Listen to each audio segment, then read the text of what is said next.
J'ai eu l'occasion de vous parler du « Je vous salue Marie », de l'Ave Maria, en vous disant comment c'était les mots de l'archange Gabriel que nous reprenions inlassablement, et puis les mots d'Élisabeth, disant à Marie « Tu es comblée de grâce, le Seigneur est avec toi, comment la mère de mon Seigneur vient jusqu'à moi ».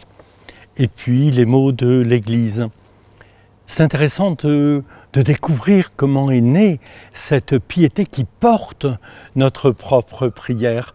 Et aujourd'hui, j'aimerais vous parler du rosaire. Le rosaire, un chapelet de roses à Marie. Voilà, quand on prie le chapelet, j'expliquerai aussi le mot chapelet. Quand on prie le chapelet, on contemple la foi de Marie, qui nous invite et qui nous amène à contempler Jésus. Alors, rosaire, d'où vient ce mot? Eh bien, au Moyen-Âge, on couronnait de roses les statues de la Vierge, et chaque rose représentait une prière. D'où le mot de rosaire, pour désigner cette prière à Marie. Et de même qu'on a parlé du psautier de Marie. Psautier, c'est le livre des psaumes dans la Bible, qui comprend 150 psaumes. Et on a parlé du psautier de Marie. Et on a donc composé cette prière en 150 plus petites prières, comme les 150 psaumes de la Bible, qui ensuite étaient partagés en 3 fois 50. Et pourquoi en 3? En référence au Dieu Trinité. Donc vous voyez, sans s'en rendre compte, voilà, on est porté par les grands symboles de la foi. 3 chapelets, chacun de 50 roses à Marie. Et chaque partie donc constitue un chapelet. Alors chapelet, c'est un petit chapeau. Un petit chapeau, c'est-à-dire une couronne de ces roses-là dont je viens de parler, c'est-à-dire des roses offertes à Marie, des prières en l'honneur de Marie, ou aussi des supplications, parce que les roses ont quelquefois plusieurs couleurs dans nos vies. J'ai eu l'occasion de vous dire que le sourire de Marie sur toutes les statues est étonnant, et que j'aime penser que ce sourire lui vient de son Fils qu'elle contemple. En son Fils est révélée la clarté de Dieu qui illumine le visage de Marie, et nous venons cueillir cette clarté au visage de Marie qui nous dit « Va plus loin, découvre la clarté du visage de mon Fils ». La clarté de son sourire. Vous savez qu'à Lourdes, c'est le sculpteur Fabiche, grand sculpteur lyonnais, qui a fait dès 1854, 4 ans avant les apparitions de Lourdes, qui a fait une statue de la Vierge de l'Immaculée Conception, l'année où le dogme de l'Immaculée Conception a été proclamé. Et puis c'est à lui, bien sûr, qu'on a demandé de faire une statue pour Lourdes.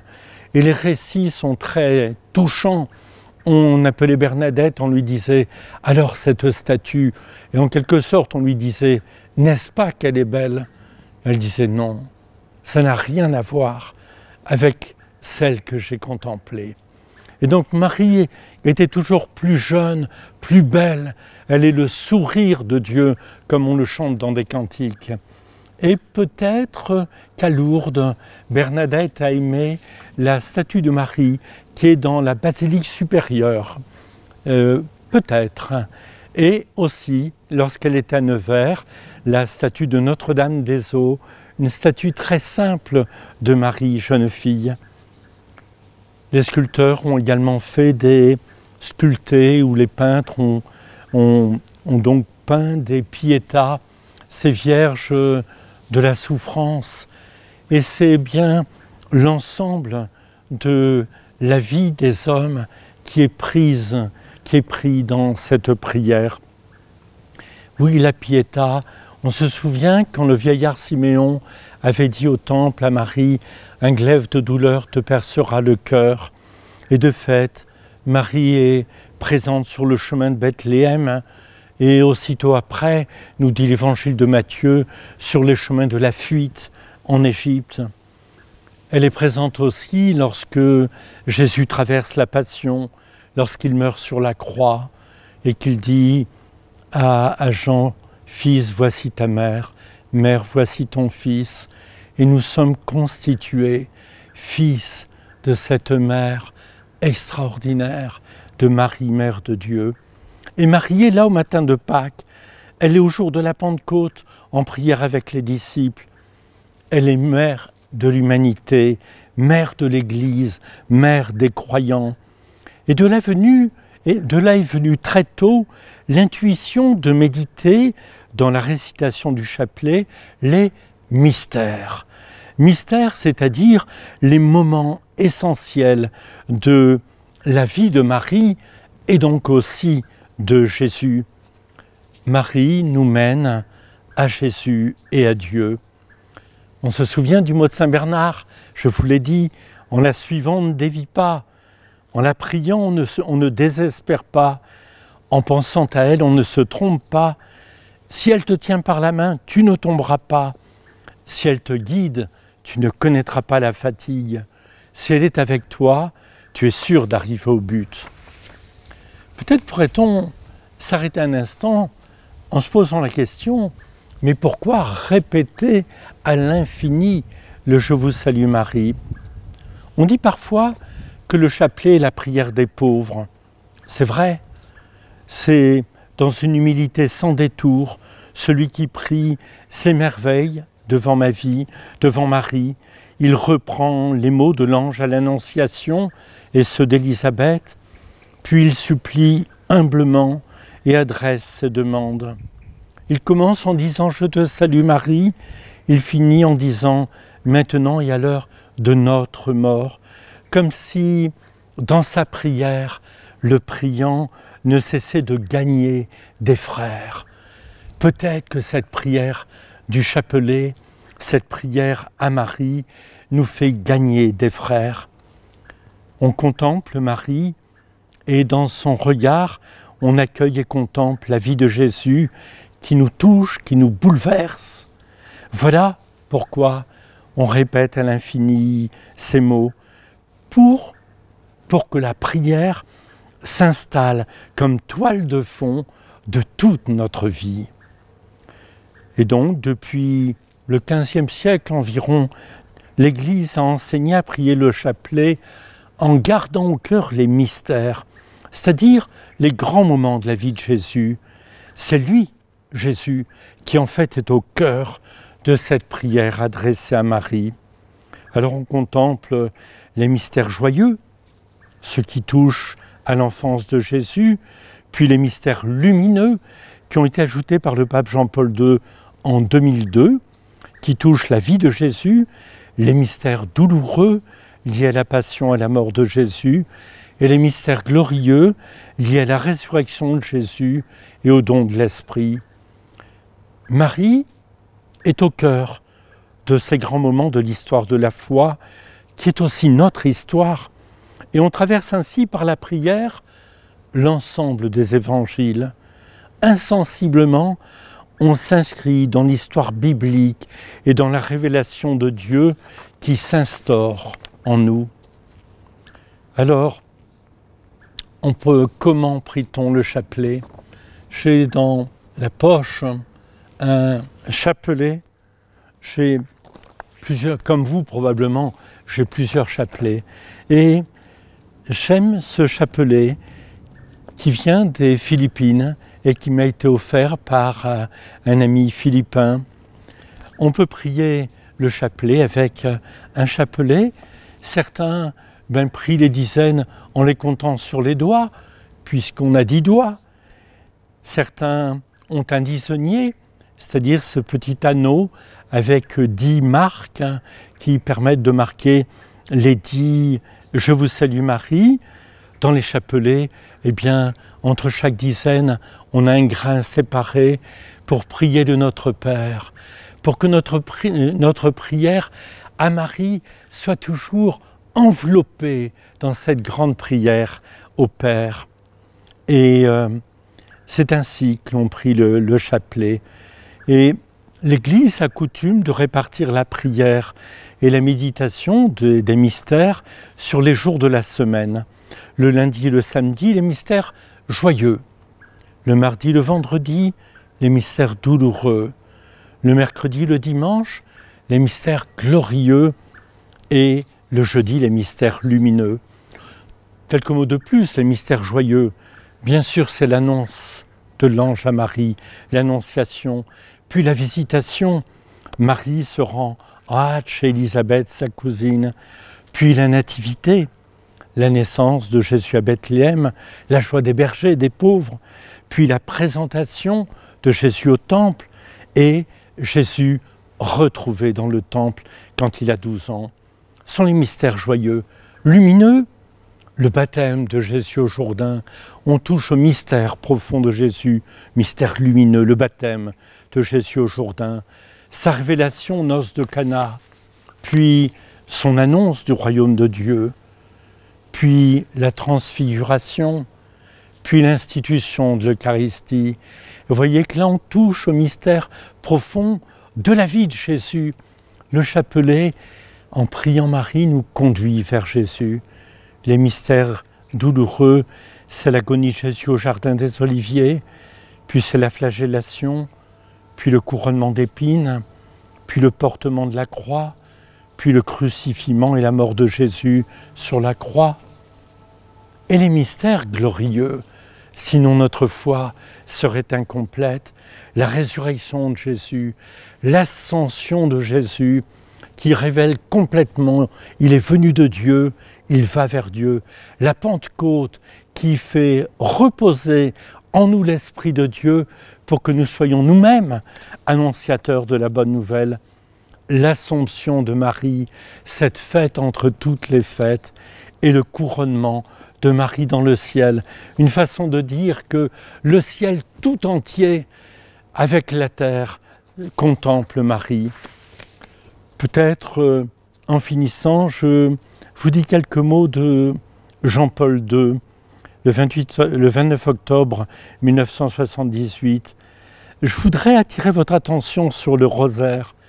Le rosaire est ma prière préférée. C'est une prière merveilleuse, merveilleuse de simplicité et de profondeur. Dans cette prière, nous répétons de multiples fois les paroles de l'archange et d'Élisabeth à la Vierge Marie. Toute l'Église s'associe à ces paroles. Sur l'arrière-fond des Ave Maria défilent les principaux épisodes de la vie de Jésus. Réunis en mystères joyeux, douloureux et glorieux, ils nous mettent en communion vivante avec Jésus à travers le cœur de sa mère. En même temps, nous pouvons rassembler dans ces dizaines du rosaire tous les événements de notre vie individuelle ou familiale, de la vie de notre pays, de l'Église, de l'humanité, c'est-à-dire nos événements personnels ou ceux de notre prochain, et en particulier de ceux qui nous sont les plus proches, qui nous tiennent le plus à cœur.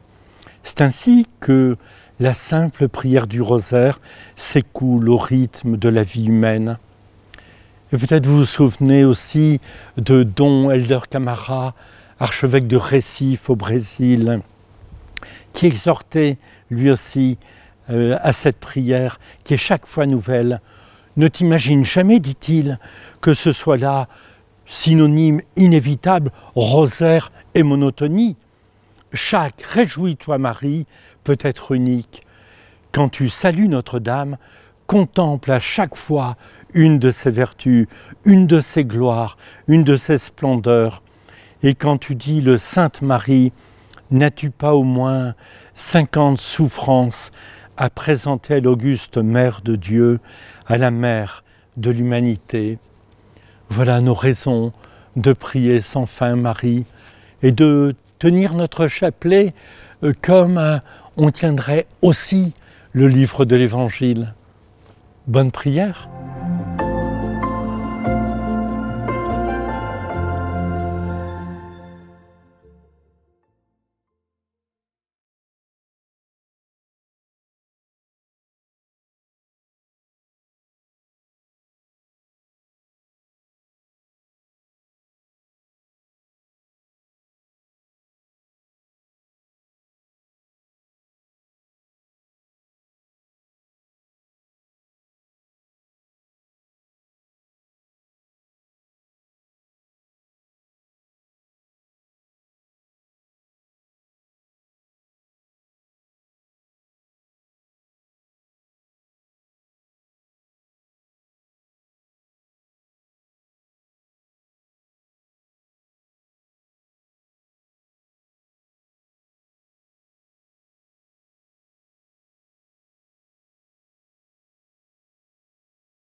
Chers amis pèlerins, nous poursuivons notre lecture du livre de Job.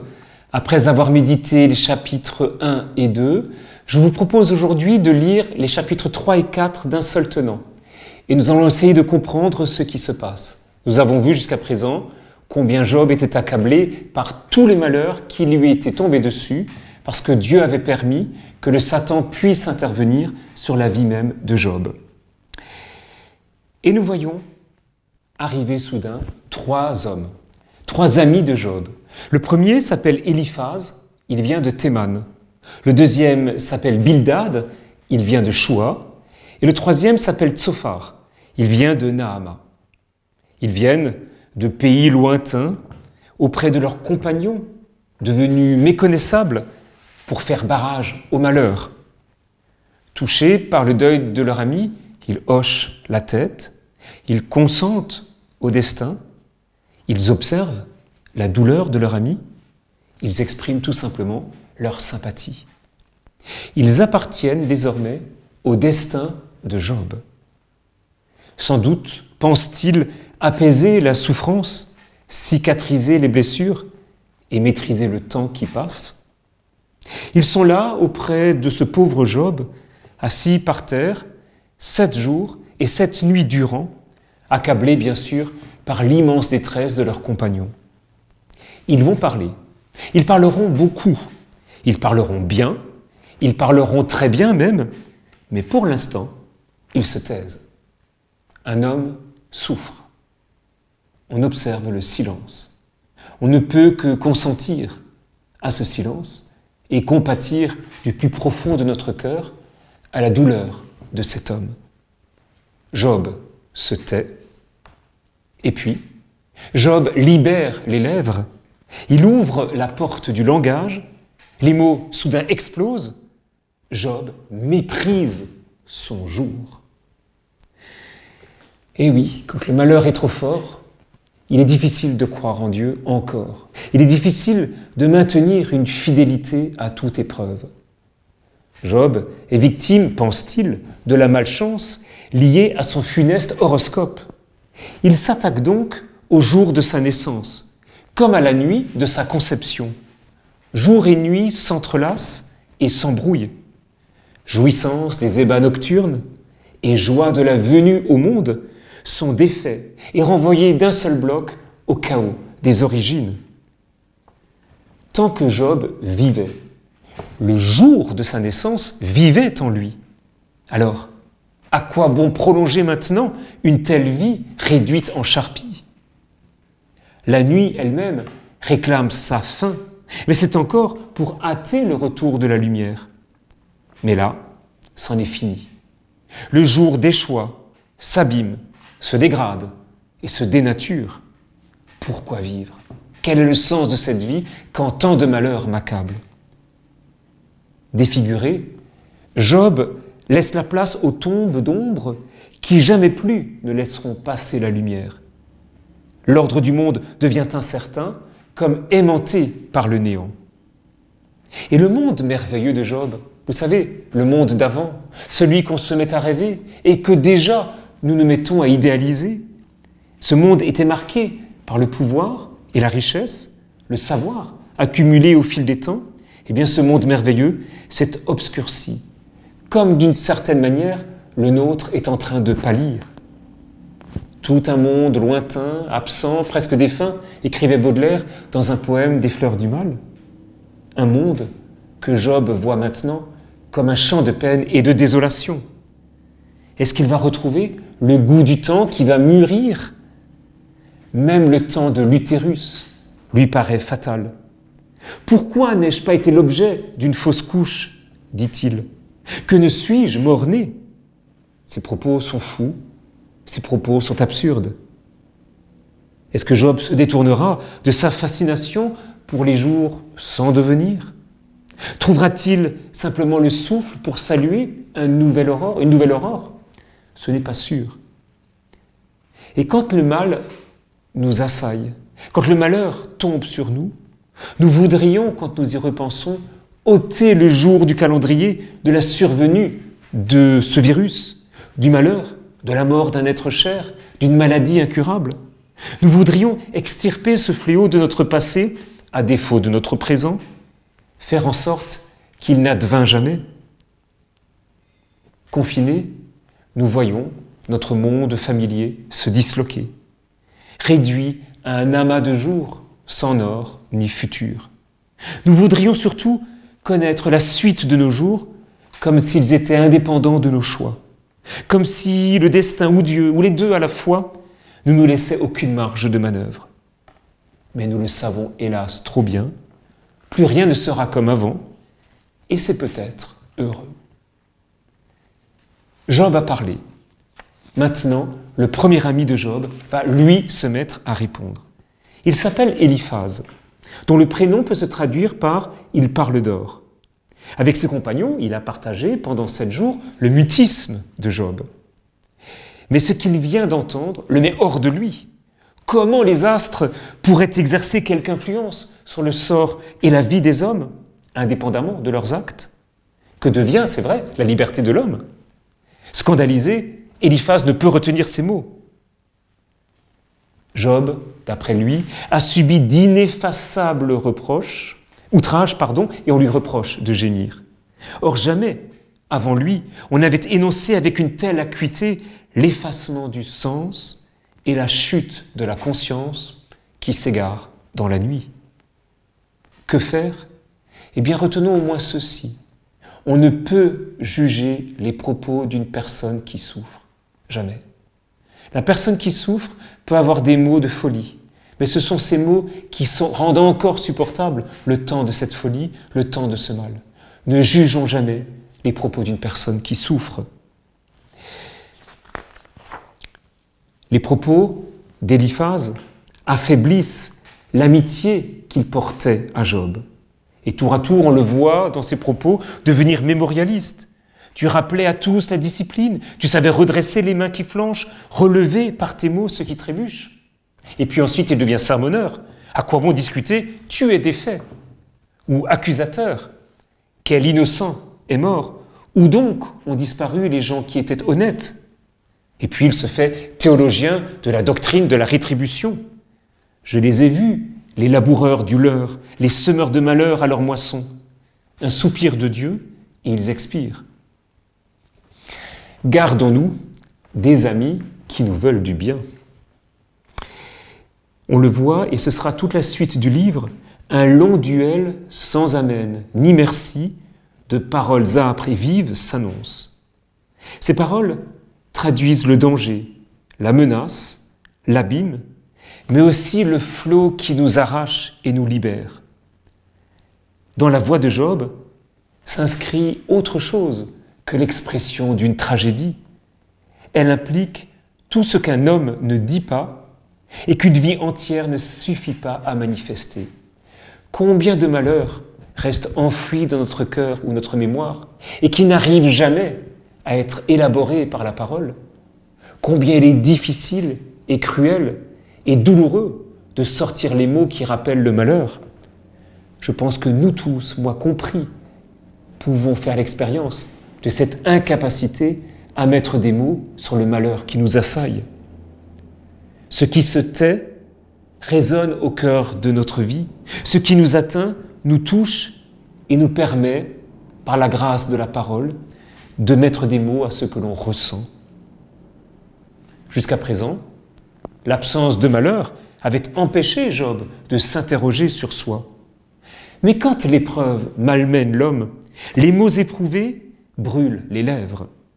Ils nous obligent à parler du plus profond de nous-mêmes, comme nous y invite la bouche du matin de Pâques à la sortie du sépulcre.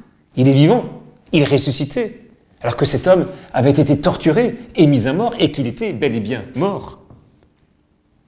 Quand la crise prendra fin, et elle prendra bien fin un jour, il faudra nous remettre à parler, réapprendre à converser avec sa sœur, avec son frère, en ajustant les mots à la vie.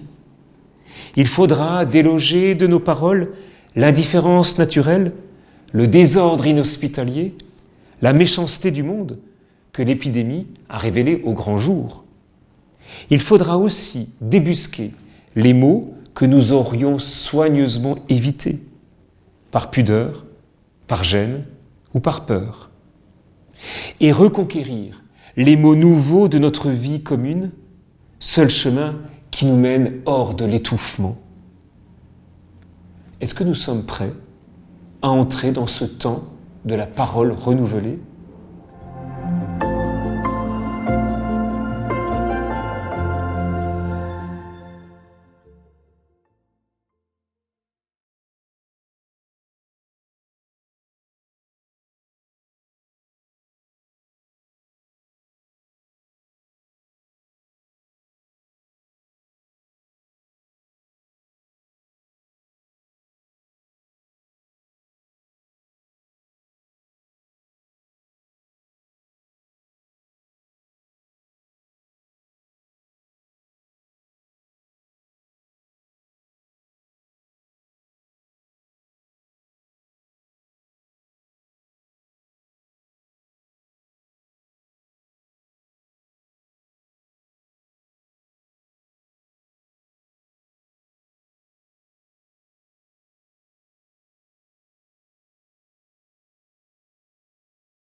Bienvenue pour cette troisième rencontre autour d'un sujet qui est évidemment d'actualité. Nous aurions aimé que pendant ce temps d'été, pendant ces vacances, nous soyons enfin un peu débarrassés de ce virus qui a fait tant de dégâts ces derniers mois, qui nous a tellement déstabilisés.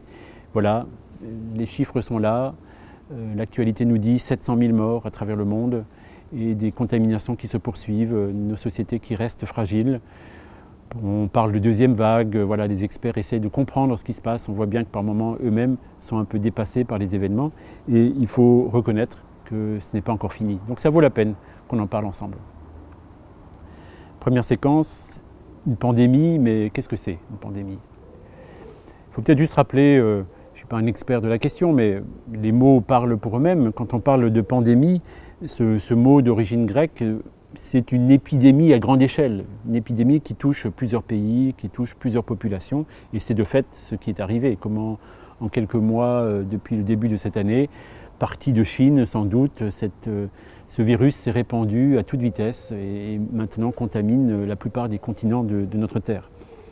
Ce qui est intéressant, c'est que le mot pandémie en lui-même ne parle pas simplement que de maladie ou de virus. Le mot grec, c'est un très beau mot qui veut dire le peuple tout entier. Démos, le peuple, pandémos, c'est le peuple tout entier. Donc la pandémie, c'est quand ça touche toute l'humanité entière. Mais c'est aussi un mot très positif. La pandémie, c'est quand nous avons une prise de conscience collective, que nous réalisons que nous sommes bien une communauté humaine réunie. Et ça, dans ce sens-là, c'est un mot qui est très proche de la prise de conscience que l'Évangile nous fait faire, de cette fraternité universelle dont nous vivons, dont nous essayons de vivre. Ce mot pandémie a une histoire aussi, les experts nous le racontent. Il a été utilisé sans doute pour la première fois au XVIIe siècle en Grande-Bretagne, au moment d'une terrible pandémie de tuberculose. Et vous savez bien comment, à travers les siècles, il y a eu des grands phénomènes de maladies collectives, des pestes, des tuberculoses et d'autres grandes maladies qui se répandent. Aujourd'hui encore, bien sûr, il y a cette pandémie du Covid, mais il y en a bien d'autres maladies dont on ne parle pas. Le paludisme en est une terrible, et donc dont on oublie le nombre de victimes chaque année depuis très très longtemps. Et puis d'autres maladies comme Ebola, mais aussi des maladies plus chroniques, des maladies liées à nos modes de vie, toutes ces maladies qui sont en train d'émerger dans nos sociétés. Et puis aussi des phénomènes plus complexes qui ne relèvent pas d'une maladie en tant que telle, mais des phénomènes terribles tels que la faim dans le monde. Nous n'oublions pas que nous n'avons toujours pas résolu, malgré nos grands discours, cette réalité terrible que, alors que nous produisons assez pour que tout le monde puisse bien vivre, nous continuons à provoquer la mort par malnutrition, par la faim dans un certain nombre de pays, dans les populations, et jusque dans nos propres pays les plus développés, où des populations ont du mal à joindre les deux bouts.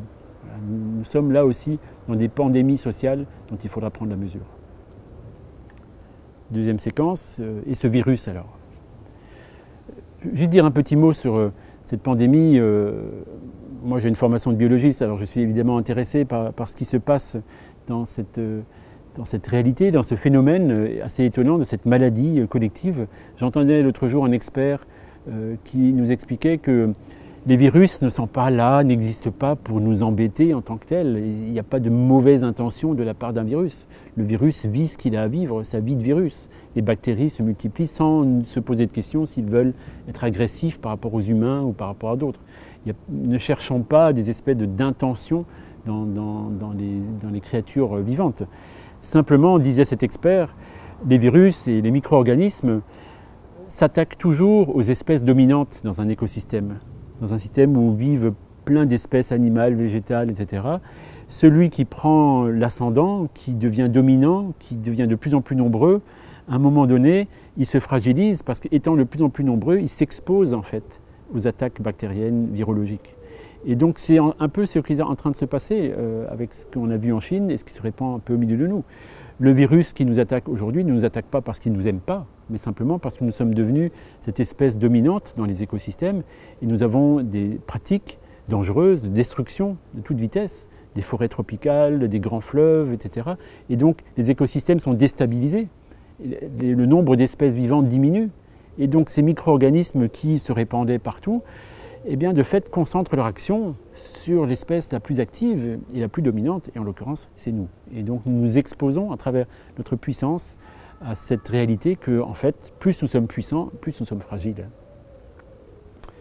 Troisième petite séquence, et le confinement dans tout ça. Alors là, encore un mot intéressant à revisiter, le confinement que nous avons subi pendant ces 4 derniers mois, où nous sommes rentrés chez nous, nous avons travaillé à distance, nous sommes retrouvés dans nos communautés.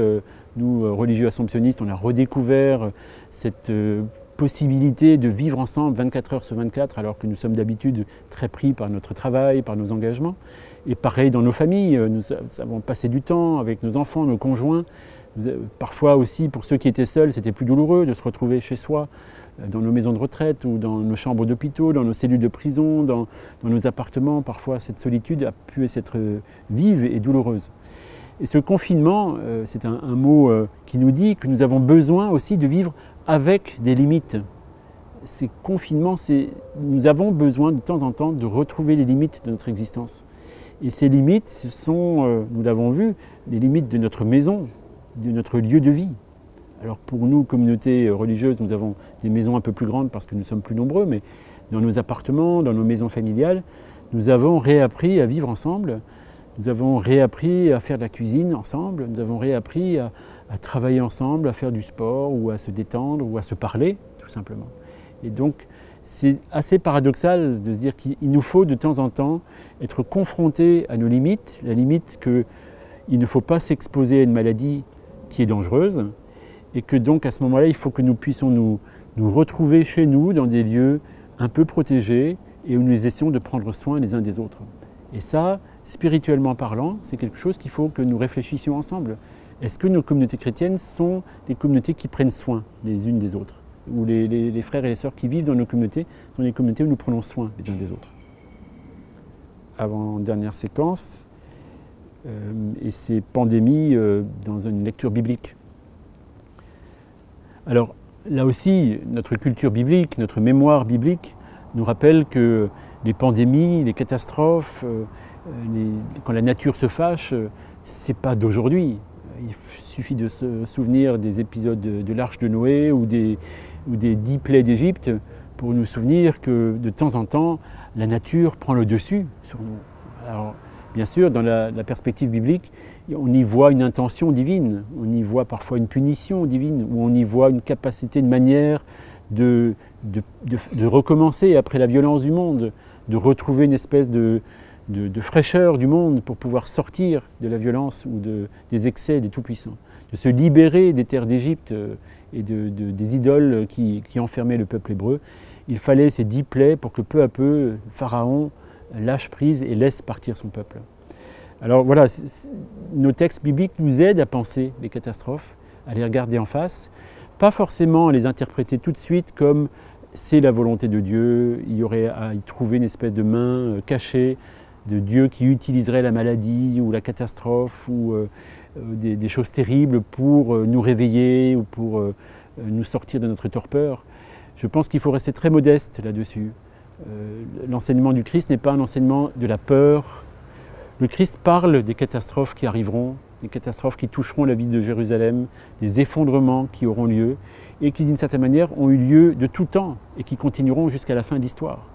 Quand nous devenons trop puissants derrière nos murailles, derrière nos systèmes, nos économies, notre mondialisation marchande qui va à toute vitesse, et nous pensions que c'était éternel et que c'était évident que nous pouvions voyager 5 fois par an en prenant des avions, en déplaçant nos biens, nos consommations à travers la planète, eh bien nous découvrons que cette toute-puissance qui était agréable à vivre, en fait, n'est pas viable à long terme. Et que donc à un moment donné, il y a des phénomènes d'effondrement, de collapse, comme disent aujourd'hui un certain nombre de personnes, ou d'implosion, où tout d'un coup nos systèmes s'effondrent sur eux-mêmes.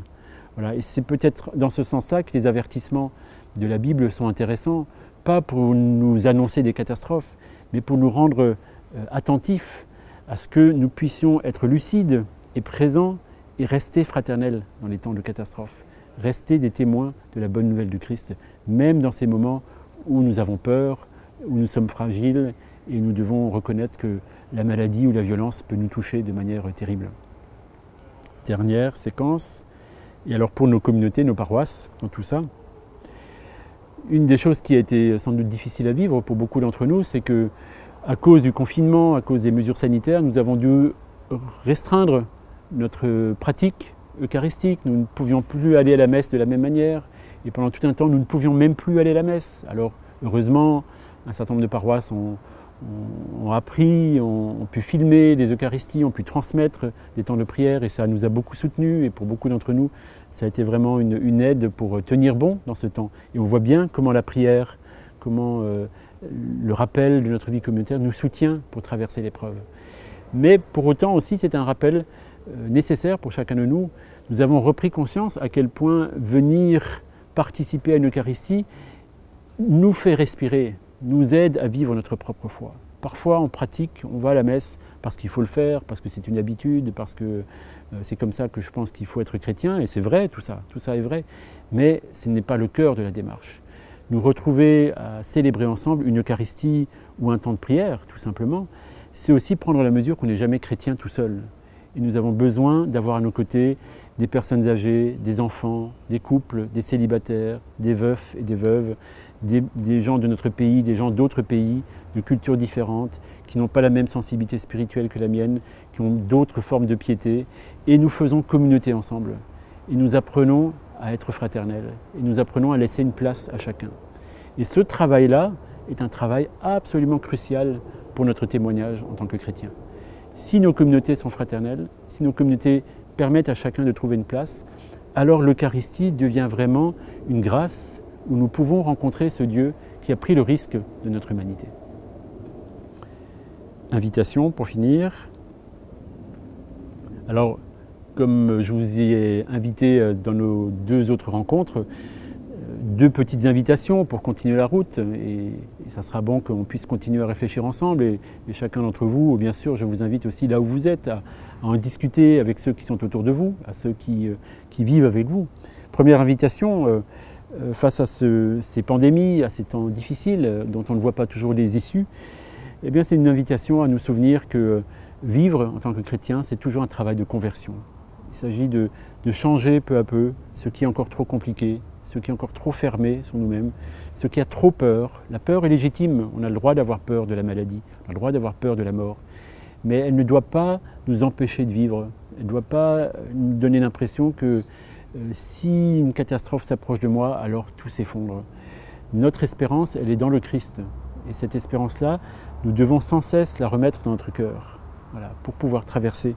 Et une manière de rester des hommes et des femmes pleins d'espérance, c'est que dans notre manière très concrète de vivre, nous en témoignons. Voilà, ce que nous avons vécu pendant le confinement, retrouver la joie simple de vivre ensemble, de faire des repas ensemble, de prier ensemble, de prendre soin les uns des autres, de nous écouter les uns les autres, c'est absolument essentiel et c'est vraiment une invitation qui nous est faite pour continuer. Et deuxième invitation, peut-être si vous avez envie de réfléchir ou de travailler sur cette question-là, il y a un texte moi, qui me touche beaucoup et que je trouve très stimulant pour nous aider à traverser les épreuves ou à rester bien centré sur le projet de Dieu pour nous. C'est ce texte que nous chantons très souvent le dimanche matin dans la liturgie des heures, le cantique des 3 enfants, cantique du livre du prophète Daniel au chapitre 3, une grande litanie à la création où 3 enfants invitent toutes les créatures du monde à chanter, à louer le Seigneur comme leur créateur. Et quand vous lisez ce texte, vous découvrez que cette magnifique litanie à la création, elle est chantée par 3 enfants qui sont jetés, qui sont persécutés par un roi tout-puissant et qui les jette dans la fournaise pour les détruire.